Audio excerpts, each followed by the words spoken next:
Selamat berjumpa dalam mata kuliah Manajemen Strategi dengan saya Hartiwi Prabowo. Kita akan mulai di topik pertama, yaitu Manajemen Strategi dan Daya Saing Strategi.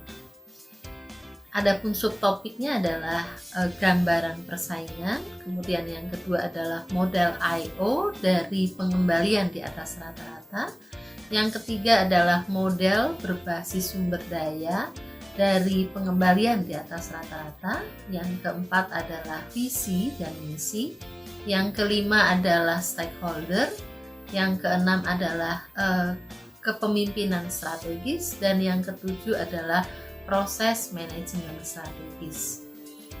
Adapun learning outcome dari topik pertama ini adalah Bapak Ibu diharapkan mampu menjelaskan input manajemen strategi, formulasi strategi, dan implementasi strategi. Kita mulai dengan subbab pertama, gambaran persaingan. Daya saing strategi dicapai ketika perusahaan berhasil merumuskan dan menerapkan strategi berbasis nilai. Kata strategi berarti serangkaian komitmen dan tindakan yang terintegrasi dan terkoordinasi yang dirancang untuk mengeksploitasi kompetensi inti dan mendapatkan keunggulan bersaing.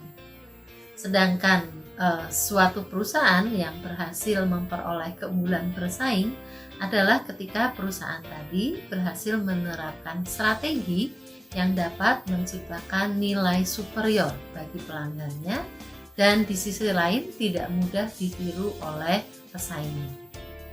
Kemudian lanjut, hiperkompetisi.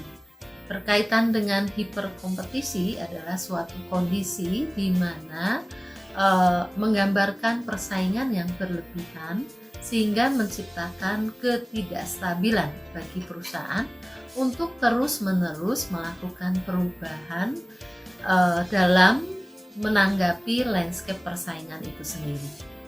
Bicara tentang hiperkompetisi, maka ada dua hal yang terkait, yaitu yang pertama adalah ekonomi global, yang kedua adalah teknologi dan perubahan teknologi. Ekonomi global adalah suatu kondisi di mana barang, jasa, orang, keterampilan, dan gagasan bergerak bebas melintasi batas geografi. Sedangkan bicara tentang teknologi dan perubahan teknologi akan terkait dengan difusi teknologi, teknologi distraktif, dan bagaimana meningkatkan intensitas pengetahuan di antara para anggota organisasi atau anggota perusahaan. Kemudian dilihat dari subtopik yang kedua adalah model I/O dari pengembalian di atas rata-rata. Model I/O mengatakan bahwa pengembalian di atas rata-rata diperoleh ketika perusahaan dapat mempelajari lingkungan eksternal secara efektif sebagai dasar untuk mengidentifikasi industri yang menarik dan menerapkan strategi yang sesuai.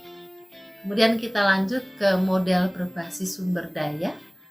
Model berbasis sumber daya akan menyarankan bahwa strategi yang dipilih oleh perusahaan harus memungkinkan untuk menggunakan keunggulan kompetitifnya dalam industri yang menarik.